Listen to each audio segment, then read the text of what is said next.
Marcus tossed his expensive watch onto the kitchen counter, sneering. I'm leaving you for Ashley. The house is mine, so don't even ask. I sipped my coffee and smiled. Check again. His smug expression faltered. My name is Olivia, and at 35, my husband of 12 years was leaving me for a 23-year-old. But I wasn't begging him to stay. What do you mean? He demanded. I set my mug down. Just suggesting you check your facts. His eyes narrowed. Don't play games. Ashley is young, exciting. Everything you're not. And this house? It's mine. Always has been. I watched him strut around, so sure of himself. You know what your problem is, Olivia? You got boring. Ashley supports my dreams. You mean your real estate project? I asked. His face twitched, but he quickly recovered. Exactly. She believes in me, unlike you. You always played it safe. Like when I questioned your land deal last year. That deal will make me millions, he snapped. I walked to our home office, and he followed. Practical, I mused. Like keeping copies of all our financial records. Like hiring a private investigator. He hesitated. What? I turned to face him. Did you think I didn't know? About Ashley? The money? Her sudden promotion? His face paled. You're bluffing. Am I? I opened my laptop. Remember those bank papers you had me sign? His confidence cracked. Those were routine updates. I smirked. No, they were transfer papers. You tried to move our joint assets into your account, but I signed decoys. That's impossible, he whispered. Did you forget? I was a financial fraud investigator before we married. He grabbed the laptop, his hands shaking. These must be fake. They're real, just like the proof of your fraud and embezzlement. He slammed the laptop shut. You can't prove anything. I walked to the safe, opened it, and pulled out a folder. Would you like to see the photos first or the bank records? This is ridiculous. He turned toward the door. Ashley is waiting for me. I raised an eyebrow. She might be rethinking things. She called last week, after a talk with her boss about company policies on office relationships. His face went ashen. His perfect plan was crumbling. What do you want? He finally asked. I sat down, crossing my legs. Now that's the right question. Let's talk about what happens next. Marcus realized too late he had underestimated me, and now his world was about to change in ways he never expected. The next morning, I sat across from my lawyer, Sarah, watching her review the evidence I gathered.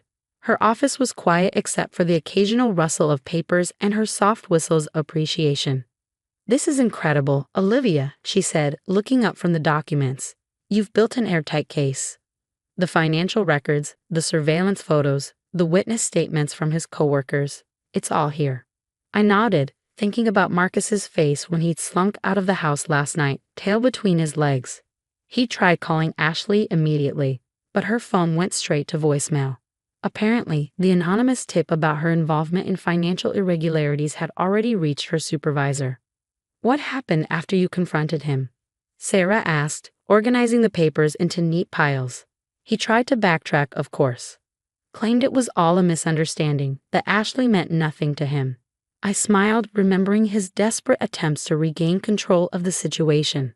Then he tried threatening me, said no one would believe me, that he'd deny everything. Sarah raised an eyebrow. And I played him the recording of our conversation from last night. Turns out my phone catches audio quite clearly when it's sitting on the kitchen counter. Just then, my phone buzzed with a text from Marcus. We need to talk. Please, I'll do anything. I showed it to Sarah, who smirked. They always want to talk once they realize they've lost the upper hand. What are you thinking? I leaned back in my chair, considering my options. I want him to understand exactly what he's losing. Not just the house or the money, but everything he's built. His reputation, his career, his future. With this evidence, Sarah said, tapping the folders, we can make that happen. The company's board will be particularly interested in these financial records. And once they start investigating, his whole house of cards will collapse. I finished. Another text from Marcus. Ashley's not answering my calls. What did you do? I smiled, thinking of the anonymous email I'd sent to Ashley's department head, detailing the suspicious timing of her promotion and certain financial transactions. Nothing explicitly incriminating, just enough to raise serious questions. Did you know? I told Sarah. That Ashley's been telling everyone at their office that Marcus was separated, that I was the bitter ex who wouldn't let go. I shook my head. She had no idea she was just another pawn in his game. Sarah started laying out documents for me to sign. The board meeting is tomorrow morning. Once they see these records, Marcus's career at the company will be over, I said quietly. It wasn't satisfaction I felt, exactly. More like vindication. My phone buzzed again. This time it was Ashley. We need to talk. Marcus says you're trying to ruin everything. He says you're lying about the money. I showed Sarah the message. Should I respond? Not yet, she advised. Let them stew. They'll both be getting calls from HR soon anyway. As if on cue, my phone lit up with a call from Marcus's office number. I let it go to voicemail. Tell me about the house, Sarah said, moving on to another folder. You said you had the deed transferred? I nodded, pulling out the property documents. Marcus never read anything I put in front of him carefully. Too busy planning his next conquest, I suppose. Last month, I had him sign transfer papers buried in a stack of routine documents. Clever, Sarah commented, and completely legal since he signed willingly. He always underestimated me, I said softly. Thought I was just the boring wife who kept his life running smoothly. He never realized I was protecting myself all along.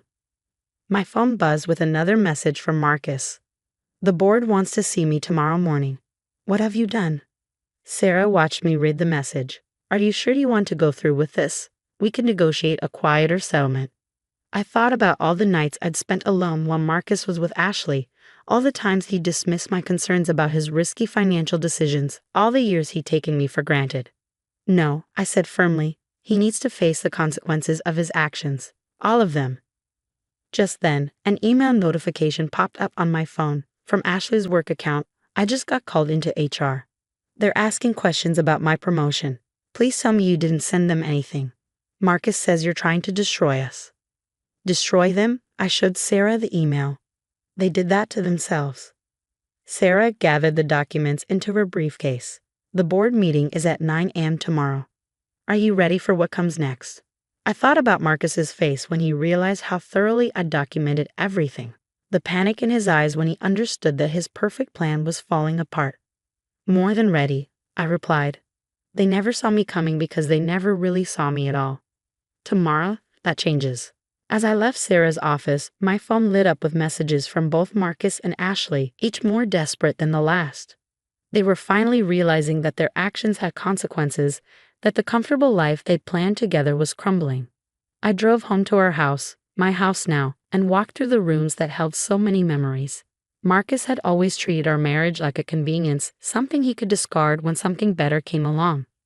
He never understood that while he was plotting his escape, I was quietly building my fortress. Tomorrow, the board would see the evidence. Tomorrow, Marcus and Ashley would face questions they couldn't answer. Tomorrow, everything would change. But tonight, I sat in my quiet kitchen, sipping tea and reading the increasingly frantic messages appearing on my phone. Each one showed me how deeply I'd shaken their confidence, how thoroughly I'd disrupted their plans. Please, Marcus's latest text read, we can work this out. I'll give you anything you want. I smiled, thinking of the evidence safely stored in Sarah's office. You already have, I whispered to myself. You just didn't know it. The board meeting was everything I expected and more. I sat quietly in the back of the conference room, watching Marcus sweat through his expensive shirt as the directors reviewed the evidence. Mr. Parker, the board chairman's voice cut through the tense silence, would you care to explain these financial discrepancies? Marcus tugged at his collar, his usual confidence nowhere to be seen. There's been a misunderstanding. I can explain everything. Please do, the chairman replied coldly. Start with explaining why company funds were redirected to personal accounts and how Ms. Thompson received a senior position despite having no qualifications. In the corner, Ashley sat pale and rigid, her youth suddenly a liability rather than an asset. She wouldn't meet anyone's eyes, especially not Marcus's pleading looks in her direction. Marcus started, then stopped.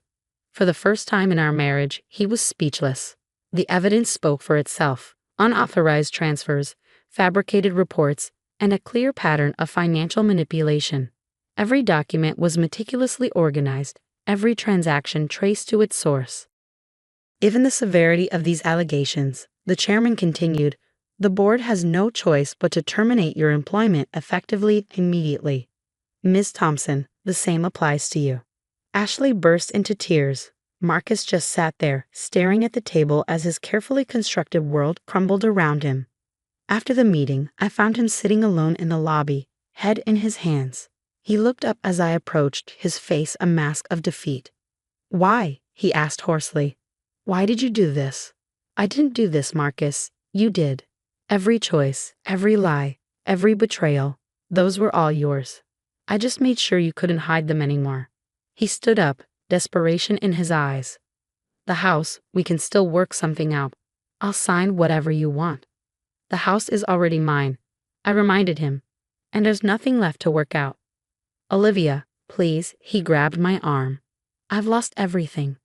I gently removed his hand. No, Marcus, you threw everything away. There's a difference.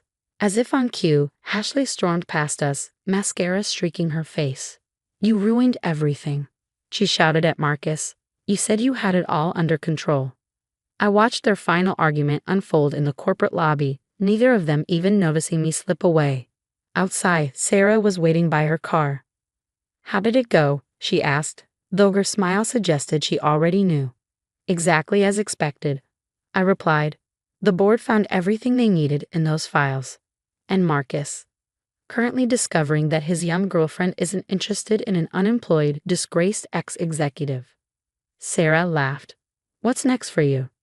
I looked up at the bright sky, feeling lighter than I had in years. I think it's time for a vacation.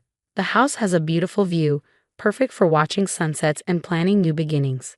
Later that evening, as I sat on my patio enjoying a glass of wine, my phone lit up with one final text from Marcus. I understand now. I'm sorry I never saw you clearly before. I didn't respond. Some revelations come too late, and some apologies matter less than the lessons learned. Instead, I watched the sunset paint the sky in brilliant colors, thinking about how sometimes the best revenge isn't about destroying someone else's world. It's about rebuilding your own stronger than before. Marcus had thought he was writing the end of our story when he chose Ashley. Instead, he'd only written the end of his chapter in my life. My story was just beginning, and this time, I was the only one holding the pen. The next morning, I woke up to news that Marcus had left town, his dreams of real estate empire building shattered along with his reputation. Ashley had already updated her LinkedIn profile, carefully omitting her brief tenure at the company. As for me, I had a house with a view, a future full of possibilities, and a satisfaction of knowing that sometimes the best response to betrayal isn't anger or vengeance. It's simply showing them exactly who they underestimated. I picked up my coffee and stepped out onto the patio, breathing in the fresh morning air. The garden needed attention, and I had plans for renovating the kitchen. Small changes perhaps, but they would make this place truly mine. Life has a way of teaching us the lessons we need to learn, even when they come wrapped in painful packages. Marcus had taught me that I was stronger than I knew, more capable than he'd ever given me credit for. And that perhaps was the greatest gift he'd ever given me, even if he'd never meant to. The house, my future, my life, they were all mine now, earned through careful planning and quiet strength. Sometimes the best victories are the ones no one sees coming, especially from the woman they thought they could leave behind.